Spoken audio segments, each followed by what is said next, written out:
வணக்கம். ஃபர்ஸ்டர்ஸ் ஹெட்கியர்ஸ் வழங்கும் தமிழ்நாடு 360க்கு உங்களை வரவேற்பது நான் சரவணன். தமிழகத்தில் உள்ள அனைத்து மாவட்ட நிகழ்வுகளையும் விரிவாக பார்ப்பதற்கு முன் முதலில் தலைப்புச் செய்திகளை பார்க்கலாம். ராணிப்பேட்டை சிப்காட் தொழிற்சாலைகளில் இருந்து சுத்திகரிக்கப்படாமல் வெளியேற்றப்படும் ரசாயன கழிவு நீர். சமூக ஆர்வலர்களின் புகாரை அடுத்து மாசு கட்டுப்பாட்டு வாரிய அதிகாரிகள் ஆய்வு.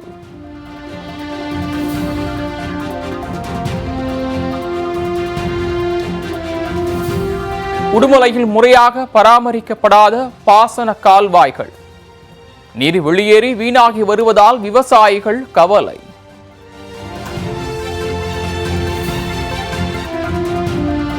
ராஜபாளையம் வேளாண்மை துறை அலுவலகத்தில் வாங்கப்பட்ட வீரியமிக்க சோள விதைகளால் விளைச்சல் முற்றிலுமாக பாதிப்பு. உரிய இழப்பீடு வழங்காமல் இழுத்தடிப்பதாக பாதிக்கப்பட்ட விவசாயி புகார்.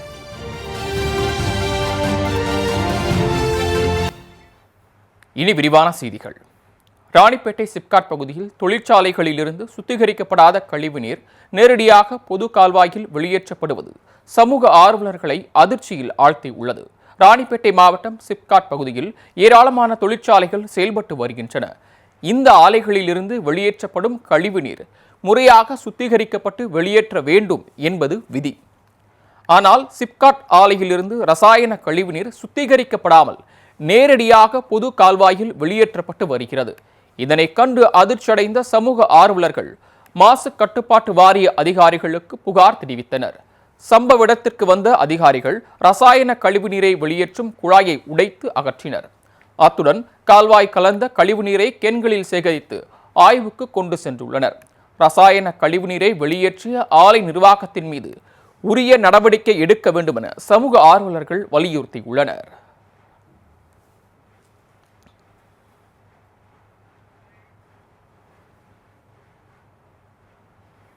உடுமலையில் பாசன கால்வாய்கள் முறையாக பராமரிக்கப்படாததால் கால்வாய் சேதமடைந்து நீர் வீணாக வெளியேறி வருகிறது. திருப்பூர் மாவட்டம் உடுமலை அடுத்த திருமூர்த்தி அணை மூலமாக PAP பாசன திட்டத்தின் கீழ் கோவை மற்றும் திருப்பூர் மாவட்டத்தில் 3,76,152 ஏக்கர் நிலங்கள் பாசன வசதி பெற்று வருகின்றன.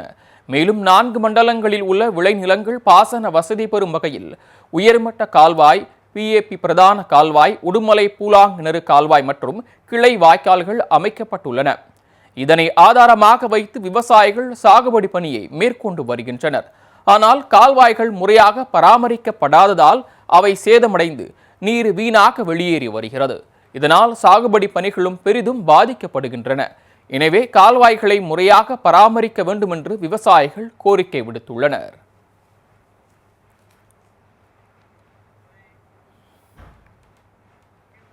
ராஜபாளையம் அருகே வேளாண்மை துறை அலுவலகத்தில் வாங்கிய வீரியமிக்க சோள விதைகளால் விளைச்சல் பாதிக்கப்பட்டு பயிர்கள் அனைத்தும் கருகியதாக பாதிக்கப்பட்ட விவசாயி ஒருவர் புகார் தெரிவித்துள்ளார். விருதுநகர் மாவட்டம் ராஜபாளையம் அருகே முத்தாநதி கிராமத்தை சேர்ந்தவர் வள்ளி விநாயகம். இவர் 4 ஏக்கரில் விவசாயம் செய்து வருகிறார். இந்நிலையில் வேளாண்மை துறை அதிகாரிகளின் அறிவுறுத்தலின்படி இந்த ஆண்டு மக்காச்சோளம் பயிரிட்டார். வேளாண்மை துறை அலுவலகத்தில் வாங்கிய சோள விதைகளை பயிரிட்டு சுமார் 2 லட்சம் ரூபாய் வரை செலவு செய்து பராமரித்துள்ளார். ஆரம்பத்தில் பயிர்களின் வளர்ச்சி வேகமாக இருந்த நிலையில் வழக்கத்திற்கு மாறாக ஒரு தட்டை சோளத்திற்கு 7 முதல் 8 சோள கதிர்கள் வளர்ந்தன. ஆனால் 7 கதிர்களிலும் சோள முத்துக்கள் இல்லாததை கண்டு அதிர்ச்சியடைந்த விவசாயி இதுகுறித்து வேளாண்மை துறை அதிகாரிகளுக்கு புகார் அளித்துள்ளார். இதனையடுத்து நேரில் ஆய்வு மேற்கொண்ட அதிகாரிகள் உரிய நஷ்ட ஈடு வழங்கப்படும் என்று உறுதியளித்துள்ளனர். ஆனால் 1 மாத கால ஆகியும் எந்த இழப்பீடும் கிடைக்கவில்லை என்றும் வேதனை தெரிவிக்கும் விவசாயி வாங்கிய கடனுக்கு வட்டி கூட கட்ட முடியாத நிலையில் இருப்பதால் விரைந்து இழப்பீடு வழங்க வேண்டும் என கோரிக்கை விடுத்துள்ளார்.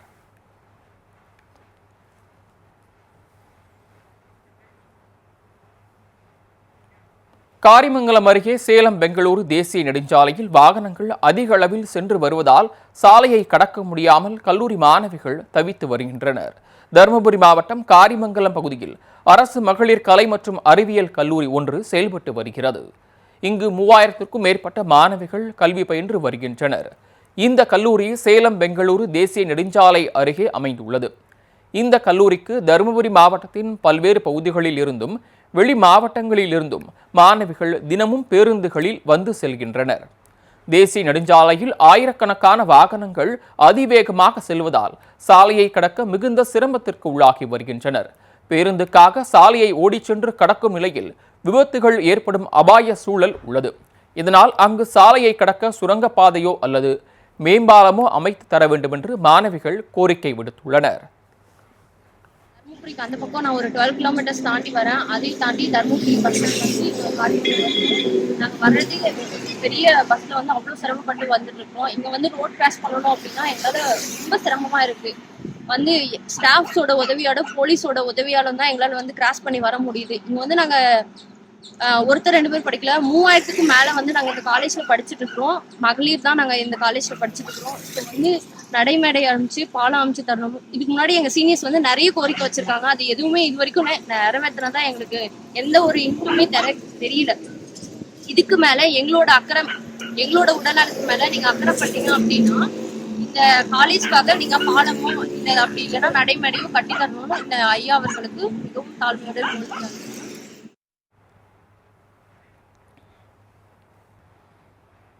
முதலமைச்சர் மு.க.ஸ்டாலின் பிறந்த நாளையொட்டி சிவகாசியை சேர்ந்த பள்ளி மாணவர் ஒருவர் மஞ்சள் பையில் முதலமைச்சரின் உருவத்தை வரைந்து வாழ்த்து தெரிவித்துள்ளார். விருதுநகர் மாவட்டம் சிவகாசி அருகே உள்ள அதிவீரன்பட்டி கிராமத்தை சேர்ந்த ஐயனார் ஜெயலட்சுமி ஆகியோரின் தம்பதியரின் மகன் சரண் சந்திரேஷ் தனியார் பள்ளியில் 8ஆம் வகுப்பு படித்து வருகிறார். ஓவியங்கள் வரைவதில் அதிக ஆர்வம் கொண்ட இந்த மாணவர் முதலமைச்சர் மு.க.ஸ்டாலின் பிறந்த நாளையொட்டி வாழ்த்து ஓவியம் ஒன்றை வரைந்துள்ளார். அதில் பிளாஸ்டிக் பைகளை தவிர்த்து மஞ்சள் பையை அனைவரும் கையில் எடுக்க வேண்டும் என்று வலியுறுத்தி மஞ்சள் பையுடன் வீறு நடை போடும் முதலமைச்சரின் உருவப்படத்தை வரைந்து இளைஞர்களின் அப்பா என்ற வாசகத்துடன் பிறந்தநாள் வாழ்த்து தெரிவித்துள்ளார்.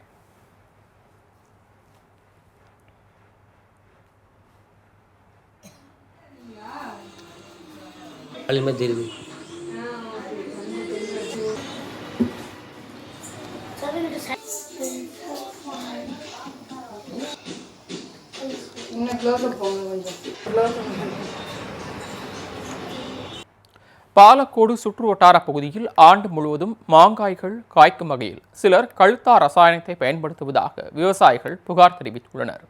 தருமபுரி மாவட்டம் பாலக்கோடு சுற்று வட்டார பகுதியில் சுமார் 20,000 ஏக்கரில் மா சாகுபடி செய்யப்பட்டு வருகிறது. வழக்கமாக டிசம்பர் ஜனவரி மாதங்களில் மாமரங்கள் பூ பூக்கும். ஆனால் நடப்பு பருவத்தில் பருவநிலை காலமாற்றத்தால் 2 மாதம் தாமதமாக பிப்ரவரி மாதத்தில் மாமரங்கள் பூக்கத் தொடங்கி உள்ளன. இதனால் விளைச்சல் பாதிக்கப்படும் அபாயம் உள்ளதால் விவசாயிகள் கவலை தெரிவிக்கின்றனர். இங்கு விளையும் மாம்பழங்கள் வெளிமாநிலங்களுக்கும் வெளிநாடுகளுக்கும் ஏற்றுமதி செய்யப்பட்டு வருகின்றன. அத்துடன் மாங்கூழ் தயார் செய்ய 20க்கும் மேற்பட்ட தொழிற்சாலைகள் பாலக்கோடு காரிமங்கலம் சுற்றுவட்டார பகுதியில் இயங்கி வருகின்றன. இதனால் ஆண்டு முழுவதும் மாம்பழங்கள் காய்க்கும் வகையில் கழுத்தா ரசாயனத்தை சட்டவிரோதமாக சில விவசாயிகள் பயன்படுத்துவதாக மற்ற விவசாயிகள் புகார் தெரிவிக்கின்றனர். எனவே வேளாண் துறை அதிகாரிகள் உரிய முறையில் ஆய்வு மேற்கொள்ள வேண்டும் என கோரிக்கை விடுத்துள்ளனர். வருஷம் பூராவுமே மாங்காய் உற்பத்தி பண்ண ஆரம்பிச்சிட்டாங்க. எப்படின்னா கல்தாருன்ற ஒரு மருந்து வச்சு கெமிக்கலை வச்சு தண்ணி பாய்ச்சி வருஷம் பூரா பூ பூத்து மாங்காய் மாதிரி பண்ணிட்டாங்க. அதனால் ஒன்றும் இது இல்லை. நம்ம ஏரியாவில் எல்லா ஏரியாலையும் இப்போ வருஷம் பூரா மாங்காய் தின்னே தான் இருக்கிறாங்க, போயினே தான் இருக்குது.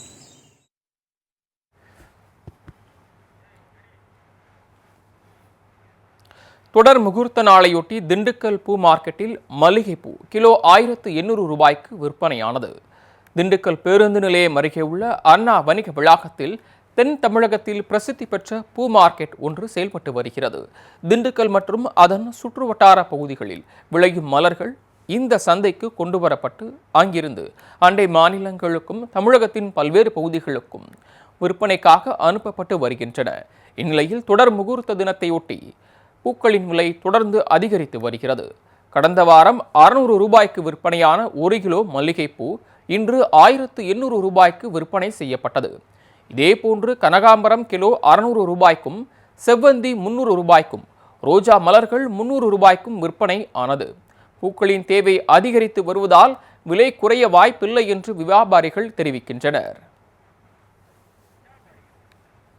சின்னாளப்பட்டியில் நூற்றாண்டு கடந்த அரசு பள்ளிக்கு முன்னாள் மாணவர்கள் மேலதாளத்துடன் வந்து சீர்வரிசை பொருட்களை வழங்கினர். திண்டுக்கல் மாவட்டம் சின்னாளப்பட்டி பகுதியில் அரசு உயர்நிலைப் பள்ளி கடந்த 125 ஆண்டுகளுக்கு மேலாக செயல்பட்டு வருகிறது. இந்நிலையில் இப்பள்ளியில் ஆண்டு விழா, விளையாட்டு விழா, முன்னாள் மாணவர்கள் சந்திப்பு விழா என முப்பெரும் விழா கொண்டாடப்பட்டது. இதில் முன்னாள் மாணவர்கள், பள்ளி மேலாண்மை குழு உறுப்பினர்கள் மற்றும் சமூக ஆர்வலர்கள் சார்பாக பள்ளிக்கு தேவையான பீரோ, டேபிள், சேர் மற்றும் நோட்டு புத்தகங்கள் உள்ளிட்ட கல்வி உபகரணங்கள் வழங்கப்பட்டன. இந்த உபகரணங்களை மேளதாளங்கள் முழங்க முன்னாள் மாணவர்கள் ஊர்வலமாக எடுத்து வந்தனர். இதனை பள்ளியின் தலைமை ஆசிரியர் பெற்றுக்கொண்டார்.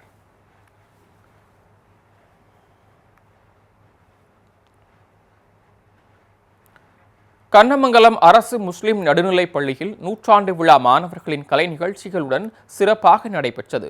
திருவண்ணாமலை மாவட்டம் கண்ணமங்கலம் பேரூராட்சியில் ஊராட்சி ஒன்றிய முஸ்லிம் நடுநிலைப் பள்ளி ஒன்று செயல்பட்டு வருகிறது. 110 ஆண்டுகள் பழமை வாய்ந்த இந்த பள்ளியில் 53 முஸ்லிம் மாணவ மாணவிகள் பயின்று வருகின்றனர். தமிழக அரசின் அனைத்து திட்டங்களும் தற்போது இந்த பள்ளிக்கு வழங்கப்பட்டு வருகிறது. இந்நிலையில் இப்பள்ளியின் நூற்றாண்டு விழா சிறப்பாக கொண்டாடப்பட்டது. செய்யாறு கல்வி மாவட்ட கல்வி அலுவலர் வீரமணி தலைமையில் நடைபெற்ற இந்த விழாவில் விழா மலரை தலைமை ஆசிரியை மல்லிகா வெளியிட்டார். அதனைத் தொடர்ந்து மாணவ மாணவியரின் கலை நிகழ்ச்சிகள் நடைபெற்றன.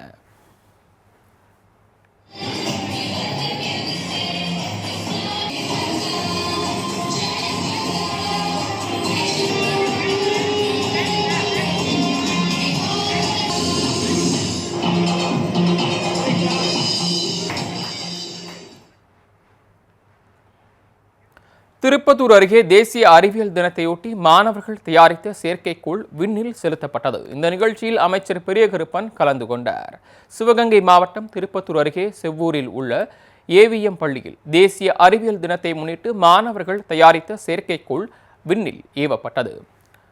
ஓப்பன் ஸ்பேஸ் ஃபவுண்டேஷன் மற்றும் பள்ளி மாணவர்கள் இணைந்து வெப்பநிலை, ஈரப்பதம், நுண்ணுயிரி, காற்று மாசுபாடு குறித்த ஆய்வை மேற்கொள்ளும் வகையில் செயற்கைக்கோளை உருவாக்கினர்.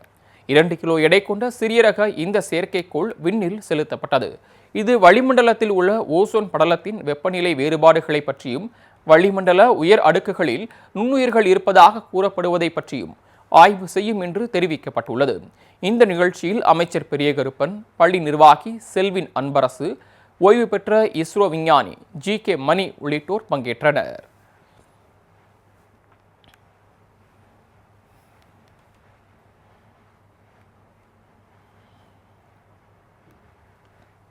ராணிப்பேட்டை அருகே 3ஆம் ஆண்டு புத்தக திருவிழாவை கைத்தறித்துறை அமைச்சர் மற்றும் மாவட்ட ஆட்சியர் ஆகியோர் திறந்து வைத்தனர். ராணிப்பேட்டை நகராட்சி வாரசந்தை மைதானத்தில் மாவட்ட நிர்வாகம், பள்ளி கல்வித்துறை மற்றும் பொது நூலக இயக்கம் சார்பில் 3ஆம் ஆண்டு புத்தக திருவிழா தொடங்கப்பட்டது. இந்த நிகழ்ச்சியை தமிழக கைத்தறி மற்றும் துணிநூல் துறை அமைச்சர் காந்தி, மாவட்ட ஆட்சியர் சந்திரகலா ஆகியோர் குத்துவிளக்கு ஏற்றி தொடங்கி வைத்தனர். இன்று முதல் தொடர்ந்து 10 நாட்களுக்கு நடைபெறும் புத்தக திருவிழாவில் 60க்கும் மேற்பட்ட அரங்கத்தில் 5 லட்சத்திற்கும் மேற்பட்ட புத்தகங்கள் வைக்கப்பட்டுள்ளன. புத்தக அரங்குகளை அமைச்சர் மற்றும் ஆட்சியர் பார்வையிட்டனர். இதனையடுத்து நிகழ்ச்சியின் போது 3,45 லட்சம் ரூபாய் மதிப்பீட்டில் 35 பயனாளிகளுக்கு நலத்திட்ட உதவிகளும் வழங்கப்பட்டன.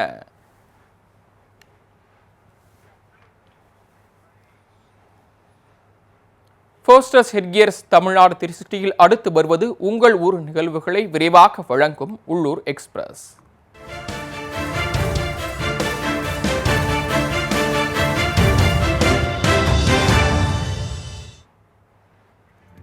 திருவள்ளூர் மாவட்டம் அத்திப்பட்டியில் உள்ள வடசென்னை அனல்மின் நிலையத்தில் 5 அலகுகளில் 1830 மெகாவாட் மின் உற்பத்தி செய்யப்பட்டு வருகிறது. இங்கு 1000க்கும் மேற்பட்ட தொழிலாளர்கள் ஒப்பந்த அடிப்படையில் பணியாற்றி வருகின்றனர். இந்த நிலையில் திமுக அரசு தேர்தல் வாக்குறுதியை உடனே நிறைவேற்ற வேண்டுமென வலியுறுத்தியும், ஒப்பந்த தொழிலாளர்களுக்கு குறைந்தபட்ச ஊதியமாக மாதம் 3000 ரூபாய் வழங்க கோரியும் ஒப்பந்த தொழிலாளர்கள் காத்திருப்பு போராட்டத்தில் ஈடுபட்டு வருகின்றனர். மேலும் தமிழ்நாடு அரசு தங்களுடைய கோரிக்கைகளை நிறைவேற்றிட வலியுறுத்தி அடுத்தடுத்து தொடர் போராட்டங்களில் ஈடுபட உள்ளதாகவும் அவர்கள் தெரிவித்துள்ளனர். திருவண்ணாமலை மாவட்டம் அருகே சுத்திகரிப்பு நிலையம் அமைக்க எதிர்ப்பு தெரிவித்து ஆட்சியர் அலுவலகத்தை பொதுமக்கள் முற்றுகையிட்டனர்.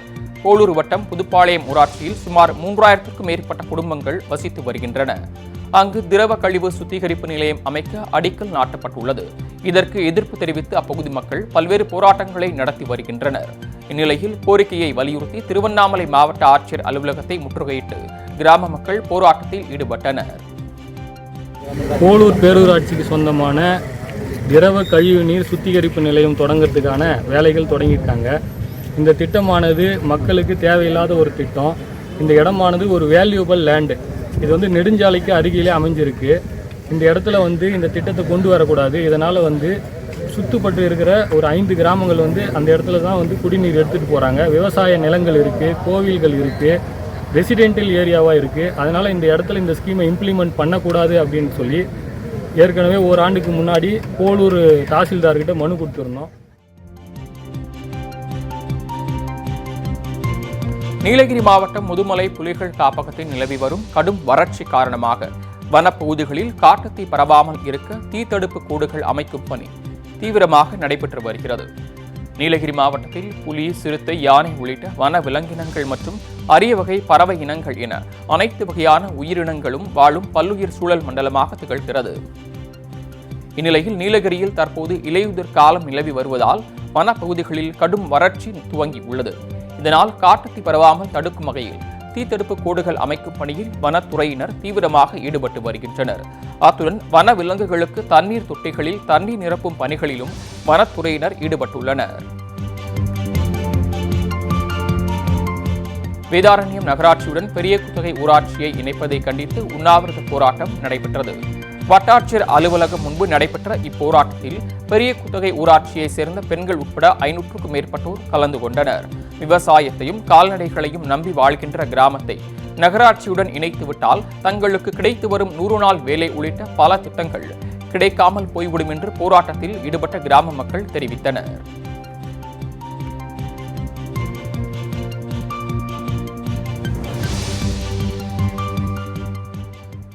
ஃபர்ஸ்டர் செட்கியர்ஸ் வழங்கும் தமிழ்நாடு 360யில் மாவட்டங்களில் நடந்த விளையாட்டு செய்திகளை வழங்க வருகிறது விளையாட்டு களம்.